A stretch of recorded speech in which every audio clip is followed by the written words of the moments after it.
Guys, eto naman yung bagong Tecno Spark. Sorry. Mali. Take 2. Guys, eto naman yung bagong Tecno Spark 20 Pro 5G na naka MediaTek Dimensity 6080. Malaki yung display na naka 6.78 inches IPS display with 120Hz na refresh rate. At meron din tong IP rating na IP53 DOS and splash resistant. Pero ang tanong dyan, anong pinagkaiba ng Tecno Spark 20 Pro 5G dun sa 4G version natin? Malaki ba yung pinagkaiba nito? Yan ang alamin natin sa video. Kaya samahan nyo ako at tignan natin yung comparison ng Tecno Spark 20 Pro 4G dito sa bagong Tecno Spark 20 Pro 5G. Ayun guys, maliban sa 5G version na nga to, compare natin sa 4G version, nagbago sila ng chipset na naka MediaTek Dimensity 6080 na dating G99 dun sa 4G. So yun yung talagang pinagkaiba ng dalawang phone na to. Pero bago tayo magpatuloy, gusto ko lang warningan yung mga nasa 21 below. Yung next na sponsor natin, bawal po sa inyo to. So eto po yun. Sa mga 21 years old at naninigarilyo pa kayo, pwede naman tayong mag-vape o gumamit ng mga ganitong device na mas safe po sa atin. So meron tayong Smoke Nova Pro dito. Ang kulay na nakuha ko is red black. At ang nagustuhan ko dito, malaki yung battery niya, 1300. At meron tayong OLED screen. Sa lit ng device na to, yung firing niya umaabot ng 30 watts. At hindi lang kasi basta-basta yung screen na nilagay dito, naka-OLED na rin po tayo. At meron tayong button dyan. Then may nakalagay dito na Nova Pro dito sa gilid niya. At yung charging naman ito via Type-C po. At hindi fix yung airflow nito pwede natin i-adjust dito sa gilid. At tulad ganun sinubukan ko, satisfied ako dun sa airflow na binibigay niya. Talagang mapipigil mo o ma-adjust mo yung juice na inihigup mo dito. So yung mga kasama niya sa box, meron tayong Type-C dito, tapos dalawang cartridge. At free na to kapag binili natin. At isa pa, napaka-handy niya lang, may kabigatan nga dun sa battery. Pero malalaman mo na quality po talaga yung product nila. So ito po yung product natin na Smoke Nova Pro. Okay, mabilis ang unboxing lang tayo. Sa box niya may orange box tayo dito, nakalagay dyan na Tecno 20 Pro 5G. Then sa loob ng box meron tayong charger dito na 33 watts, isang Type-C cable, SIM ejector pin na may kasamang daon ng bayabas, mga documentation, at last yung free jelly case natin. At di natin makakalimutan syempre yung device. So sa device, ang nakuha nating kulay dito is neon green. Hindi ko nakikita na parang nag-neon siya, pero ganyan yung pangalan niya. Tapos ang maganda dito, para siyang gamusa. Actually napaka-forma talaga ng design nito, nagulat ako. At ang presyo nito nasa below 10,000 lang at makukuha lang natin to ng mga 8,000 to 9,000 kapag may sale. Pero balik tayo dito sa design, para siyang mga iQOO 12 mga ganun o iQOO Z9. Yun yung nakikita ko dito.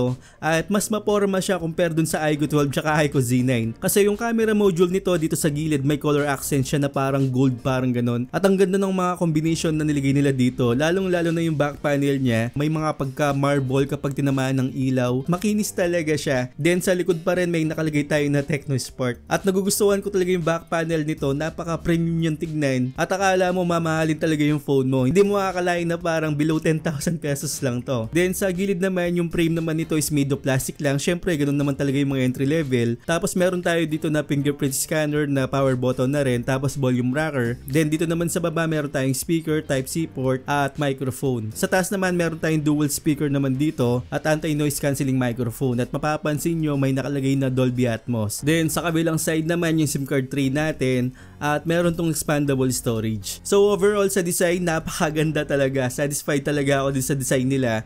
Nakakala mo hindi siya 10,000. Pero ito, hindi tayo makakuha ng ganitong kulay na neon green dito sa Pilipinas kasi parang nakita ko dalawang kulay lang yung nilabas. Meron lang tayong black tsaka white, which is maganda rin naman yung white na nakikita ko dito. Yun nga lang, mas napoporman talaga ako dito sa neon green na nilabas nila. Hindi ko alam kung nilabas lang to sa global, hindi sa Pilipinas. So yun yung bad news natin dito. Pero tignan natin kung anong performance nito mamaya. Kasi dun sa Spark 20 Pro 4G, hindi makagandaan yung camera nun. Dito daw medyo nag-adjust na yung camera at maganda daw yung camera nito maliban nga din sa 5G version niya. Pero yung MediaTek Dimensity 6080, hindi po talaga kalakasan yan.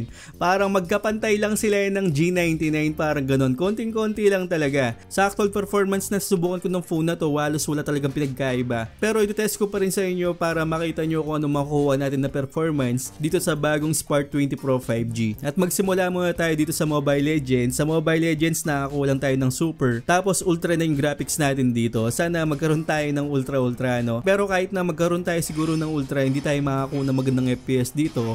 Kahit itong phone na to, meron tayong 120Hz na refresh rate. Ang nakukuha ko lang dito nung first minute, naka 90 FPS lang. At yan lang talaga yung nakukuha niya na sagad. Dahil naka super lang yung refresh rate natin. Pero ang weird dito, nung naglalaro ako, bumaba siya ng mga 70 to 60, which is nakikita ko okay pa rin yan. Hindi ako maselan sa 60 FPS, magandang frame pa po yan ha. Pero yung 10 minutes pataas ang nakukuha ko dito, 50 FPS na lang. Hindi naman siya bumaba dyan, okay pa rin po yan. Pero weird lang na first time kong makakita ng 50 FPS dito sa Mobile Legends sa mga ganitong chipset, which is akala ko kinakaya talaga. So ang solusyon dito, phone cooler, kasi yung temperature na nakuha ko 44 degrees Celsius, which is mainit po yan. At ang weird din na nakita ko dito sa bandang ilalim niya, sa puwitan niya o dun sa Type-C cable, uminit po siya ng 49 degrees Celsius. Hindi ko alam kung ano meron dyan, but sobrang init niya. At hindi lang itong phone na to ang nakikitaan kung umiinit din sa puwitan na yan o dun sa Type-C port na yan.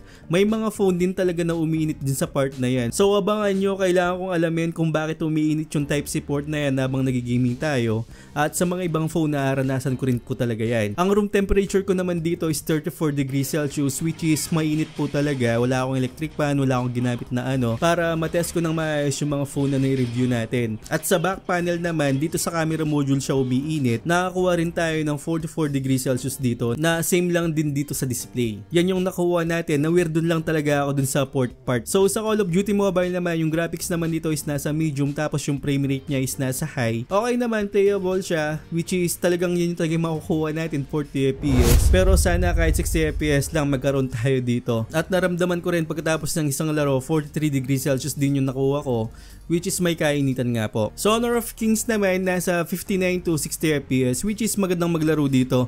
Actually itong game na to may potential to napakaganda niya. Nung sinubukan ko nung una, parang hindi ko siya nagugustuhan, pero nung nasubukan ko yung mga ibang character, parang nagugustuhan ko na siya. Kasi ang ganda ng mga effects, ang ganda ng graphics, konting-konting adjustment lang siguro sa graphics, tapos dagdag ng frame rate, okay na to. Then yung mga ibang skills siguro palitan ng konti, which is dito naman talaga nagsimula yung Mobile Legends, diba? Kaya dito sa Honor of Kings naman may potential na gumanda tong laro na to. At baka masapawan pa yung Mobile Legends, diba? Pero ang nakukuha lang natin dito 59 to 60 at playable naman po siya sa Tecno Spark 20 Pro 5G. Then dito naman nakakuha ko ng 46, sobrang init po niyan. Tapos dun sa puwitan parang nasa 47 to 48. So kung gagamitin nyo to ng panglaro talaga, kung pastime lang, gumamit tayo ng phone cooler. Pero hindi naman to ginawa talaga as gaming phone. At least may pastime tayo na magagamit natin. Yun nga lang, hindi tayo makakuha ng matas na frame. Pero sa mga napansin ko kasi, yung mga nasa 10,000, yung iba kasi talagang yun lang talaga yung budget nila, gusto nila lang maganda na phone at palag na palag talaga minsan sa gaming. Pero sa mga ganito kasi sa gaming phone, mas recommended ko sa yung Nova Neo 2. Yun, pambaragan talaga yun. Nakakuha ko ng matas na frame. Sa mga hindi pa nakakapanood ng phone na yun, ilalagay ko na lang yung link sa description. Actually, nasa 10,000 pesos lang po yan. At marami pa akong recommendation sa inyo. Check nyo yung mga links sa baba para makita nyo kung ano yung mga magandang phone at mga murang phone na mabibili natin ngayon. Lalong-lalo na may mga sale nga po. Sa solo leveling Arise naman, 18 to 20 FPS lang yung mga kuha natin dito. So, sa mga bagong laro, hindi natin maasahan yung mga gatong chipset. At mahina po talagang 6080 at mga G99, sobrang nagsawa na po tayo dyan. Sana mapalitan nga. At may bagong parating G100 yata yun. Nagulat talaga ako. Parang walang pinagkaiba. Sana nilagyan nila ng mataas na clock speed yun, no? Parang katulad lang din siya talaga ng G99. Sobrang nakakasawa na po. So sa mga brands na nawagan po kami, huwag nyo nang ilagay yung G99 sa mga phones natin. Marami namang siguro mga chipset dyan na medyo kayang-kaya pa talaga. At bigyan nyo na kami ng murang halaga. At huwag nyo nang ituloy yung MediaTek Helio G100 na yan. Okay, bago tayo magpatuloy, gusto ko lang i-flex sa inyo yung bagong relo ko dito na galing Japan. Yan, kung gusto nyo ng link, type link, pasend naman idol. Okay, dito muna tayo sa display. Meron tayong IPS display, hindi po siya AMOLED display. Alam nyo naman yung IPS, talagang tumatagal yan compare sa AMOLED. Pero depende pa rin sa ingat natin syempre. At ang nagustuhan ko dito, malaki po yung display niya, 6.78 inches. Yun nga lang yung bandang chin, meron tayong chin talaga dito. Medyo makapal siya. Hindi naman siya ganun kakapalan talaga, pero saktong-sakto lang. Sana maalis na rin to pagdating ng araw. Pero hindi na ako masyadong mag-isilan kasi yung presyo nito mura lang naman. At yung screen to body ratio niya, 85%. Ang resolution naman nito hindi siya 720, 1080 na po. So magandang resolution na po yan para sa mga phones. At pagdating naman sa Netflix, good news po, naka wideband L1 na rin to. Meaning na Full HD din mapapanood natin. Yun nga lang hindi tayo makakuha ng HDR dito, which is okay lang kasi Full HD na yan. Hindi na tayo mag-isilan dyan kahit walang HDR. Maganda na po yung output niyan pagdating sa mga videos na ganito. At bago tayo magsimula sa camera, gusto ko lang balikan yung gaming natin kanina. May game turbo pala tayo dyan. Yun nga lang wala tayong bypass charging. Tapos wala tayong resurrection timer. So at least lang na meron tayong game turbo. Pero meron naman siyang iba't ibang settings like yung mga color at kung ano pa. Yun nga lang yung resurrection timer na nakikita ko sa mga Tecno at Infinix dati, parang wala siya dito. At lalong lalo na yung bypass charging. So missing po talaga dito sa mga phone na ganito, which is sa mga ibang 10,000 pesos like yung Novia Neo 2 5G nga, meron na siyang bypass charging. At kung maalala ko, pati yung Infinix Zero 30 4G, parang meron siyang bypass charging. So i-confirm ko pa. Pero alam ko meron yun. Then dito sa phone na to, meron tayong 8GB of RAM, 256GB of storage. At hindi ko advisable na lagyan natin ng 8GB na extended RAM. So gimmick lang po to, hindi po gumagana. Mas lalong babagal pa yung phone natin kasi kumukuha tayo ng storage o nung RAM dun sa mismong storage niya. So wag nyo pong gawin yun. At ina-advertise kasi ng mga ibang company na meron tayong 16GB of RAM dito, lalong lalo na makikita natin yan sa box. Pero wag po natin i-activate talaga yan. Then meron po tong FM radio. Yun nga lang wala tayong audio jack dito. Yun yung isang cons ko na wala tayong headphone jack pero may radio siya. Pero ang antena po talaga dyan, magkakabit tayo ng earphones dito sa Type-C port niya. At kung magsasabay ng charging tsaka earphones, hindi po siya pwede, dapat isa lang. Kung may mga dangle siguro tayo ng two-way, pwede po. Pero dito, cons ko po talaga yun na wala tayong audio jack. Pero ang pinaka paborito ko talaga dito sa phone na to, yung camera. Sa mga ganitong entry level, hindi pumapalag yung mga kamerang ganito. At talagang itatapon mo na lang minsan, di ba? Pero ngayon, sa mga ganitong 10,000 pesos, ang ganda ng mga output ng camera nila. May mga details, may saturation, hindi naman siya oversaturated talaga. Pero magagamit na agad natin, i-post muna lang sa social media. At konting tweaks lang dito sa camera niya. May tips ako sa inyo kapag gumagamit tayo ng camera, gusto niyo na magandang shot, medyo mataas kasi yung exposure nito o medyo mataas yung brightness, meron tayong parang ma-adjust dyan dito sa camera habang kumukuha tayo. Yung pinapakita ko sa inyo, meron na yan sa mga Xiaomi phones tsaka ibang phone. Yan, yung tricks dyan, bababa mo ng konti yung brightness, okay na yan. Mas makukuha mo na maganda yung photos dito. Then ang pinaka nagustuhan ko siya, meron siyang 3x optical zoom na sa ganitong entry level hindi tayo makakuha sa iba, di ba? Pero dito yung 1x zoom natin, diretso na agad sa 3x na zoom. So meron tayong optical zoom dito na 3x na. Yan yung mga pinapakita ko. Maganda naman yung mga kuha. May sharpness, may details. At hindi naman siya ganun ka-sharp. Pero sa kulay, satisfied ako sa kulay. Talagang nasa process na siya na maganda na talaga. Wala ka nang gagalawin. I-post mo na lang talaga. Sa front-facing camera naman niya, although maganda yung main camera, medyo hindi ko nagugustuhan yung front-facing camera nito. At patay yung kulay, walang sharpness. Yan po yung makukuha natin. Lalong-lalo na dito sa video, kapag naglalakad ako, may uga rin siya.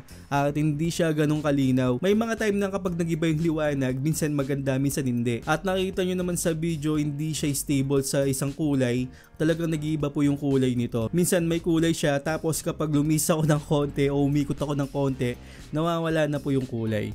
Yan po yung napansin ko dito sa camera niya. Pero dun sa main camera, pagdating naman sa video, okay na okay po yung kulay. At may medyo mataas yung konting exposure nito. Nasa bluish side po siya. Yun nga lang talagang malikot yung 2K at 30fps. Yan po yung sagad niya.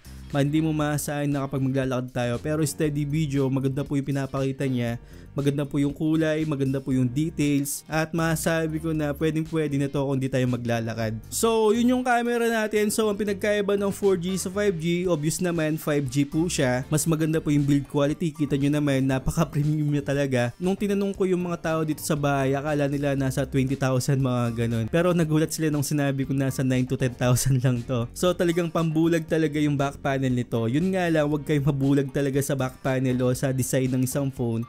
Tumingin po tayo sa performance, sa chipset, saka sa camera. Yung camera nito panalong panalo para sa akin. Yung performance naman sa gaming sakto lang, kung pang-pastime lang, wag lang sa mga heavy games. Kung Mobile Legends, Call of Duty, pwede na to. At sa mga hindi naman in demand na graphics, pwede na siya. Pero number 1 talaga dito yung camera. Nakita nyo naman kung gaano kaganda yung camera. So lahat ng link ilalagay ko sa description. At may giveaway pala ako sa phone para sa 100,000 subscriber natin. Yung Nuvia Music nga po. Check nyo yun, mag-comment kayo doon para kung sakali kayo yung manalo. At meron pa tayo pamimigay ng mga iba't ibang accessories kapag nag-live tayo sa 100,000 subscriber natin. Yung mga nasa premiere, so salamat sa inyo. Kahit na konti lang tayo, at least nandyan pa rin po kayo. So I hope na nakatulong ako sa inyo. Huwag niyong kalimutan mag-subscribe sa channel ko at hit yung bell icon para sa mga ganitong unboxing reviews, bagong kaalaman at katarantaduhan sa channel na to.